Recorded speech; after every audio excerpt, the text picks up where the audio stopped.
todo mundo sabe, sou professor de geografia. Um evento como a Copa do Mundo, para além do futebol em si, né, do espetáculo do futebol, as pessoas deveriam se interessar em saber quem são esses países que disputam ali e que estão ali, né, para disputar uma taça, para disputar, enfim, um lugar. E a gente vê países tão distintos quanto, por exemplo, hoje estava jogando a Dinamarca e a Tunísia. Em tese, né, duas seleções de futebol, mas dois países extremamente diferentes, né? Jogaram, ou também estão jogando, salvo engano, né, o México, jogou o México e a Polônia, dois países extremamente diferentes. Estão jogando agora, salvo engano, a Austrália e a França, muito embora em continentes diferentes, muito distantes um do outro, com culturas diferentes, mas em nível de desenvolvimento seriam quase que equivalentes, dois países que usufruem de um enorme, né, de um nível de cultura e de vida, de qualidade de vida invejável.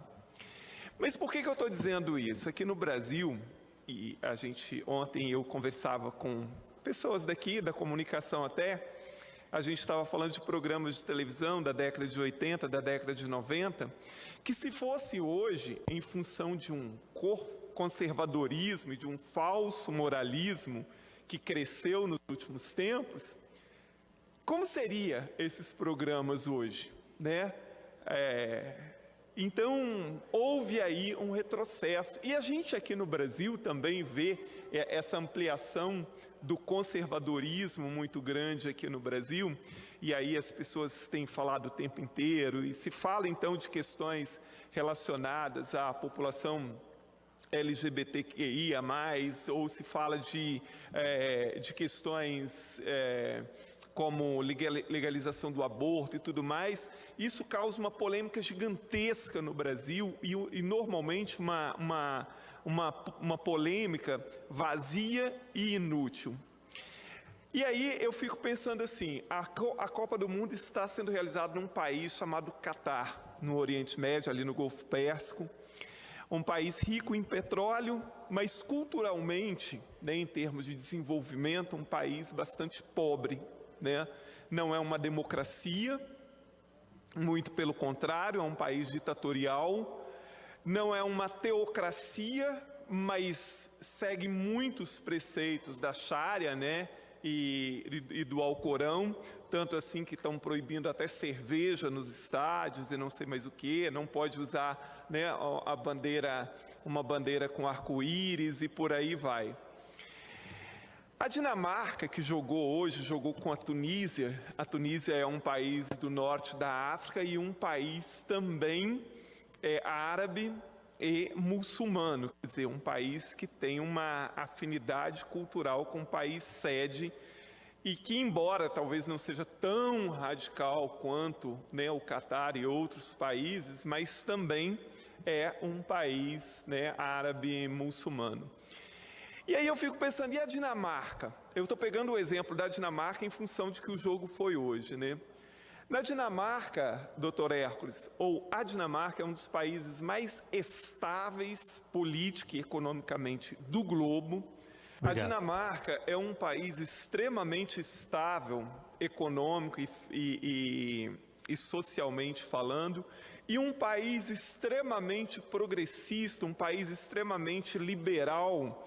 Eu li um livro há pouco tempo, né, que é um livro de uma jornalista inglesa, que ela narra que ela morava, né, ali o marido dela morava em Londres, eles eram ingleses e tal, e o marido dela recebeu uma proposta para ir trabalhar como executivo na Dinamarca, e aí eles foram. E aí ela narra assim, que ela considerava o padrão de vida na Inglaterra excelente, assim, o padrão de vida que eles tinham, mas quando ela chega na Dinamarca, ela se surpreende, assim, é como se ela estivesse em um outro mundo.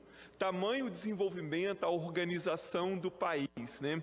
Então, assim, eu fico vendo essas pessoas preconceituosas que existem, aí, esses falsos moralistas, né, esses radicais que existem, né? Ah, porque isso não pode, porque que aquilo não pode, etc, etc. E quase sempre ligando isso como uma coisa que vai acabar com a família. Por exemplo, não pode união civil de pessoas do mesmo sexo, porque o que será das nossas crianças, o que será da nossa família, não sei mais o quê.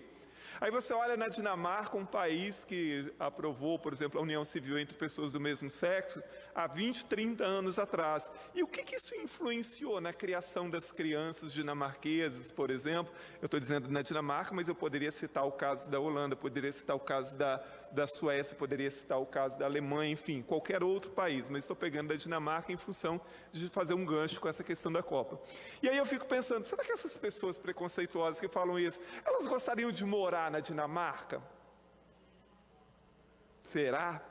Nossa, seria horrível morar na Dinamarca. Já pensou? Um país onde se permite a união civil de pessoas do mesmo sexo. Olha que vergonha. Agora, olha a estabilidade, olha o grau de violência existente naquele país próximo a zero.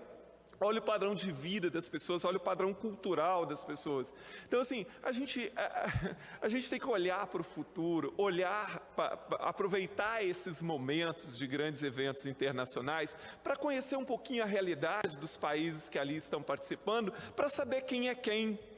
Então, você pode olhar que os países mais radicais, os mais preconceituosos em relação a tudo, normalmente são os mais atrasados, né?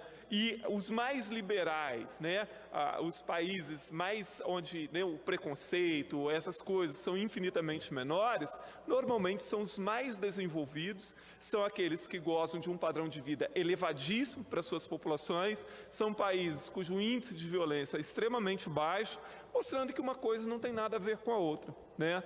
Então, assim, a Copa do Mundo, assim como as Olimpíadas, né, deveriam também ser A gente sempre aproveitava, quando eu estava na sala de aula, e muitos professores de Geografia e História fazem isso, aproveitam esses eventos para estimular os alunos a conhecerem, né, essas culturas, essas realidades, como funcionam, essa situação toda, e as pessoas deveriam aproveitar esse momento, né? Nós temos países interessantíssimos participando da Copa, e para fazer comparações, né, nós temos países tão distintos quanto Senegal e Bélgica, por exemplo, né? Quanto a Holanda e o Irã, por exemplo, e que seria bem interessante que a gente observasse como é que é a política, como é que é a economia, como é que é a história, como é que é a cultura nesses países, para fazer uma distinção, para ver quem é quem, né? E o que exatamente faz diferença na vida das pessoas, sobretudo num momento em que cresce o falso moralismo, né, e que cresce um falso conservadorismo aqui no Brasil e em várias partes do mundo, em que países como Holanda, Bélgica, Alemanha, Dinamarca, Suécia, Finlândia, que estão entre os países de mais alto padrão do mundo, dão exemplo do que é o respeito ao outro e que todos, independente do que são, merecem o mesmo respeito e têm os mesmos direitos. Muito obrigado, doutor Erro.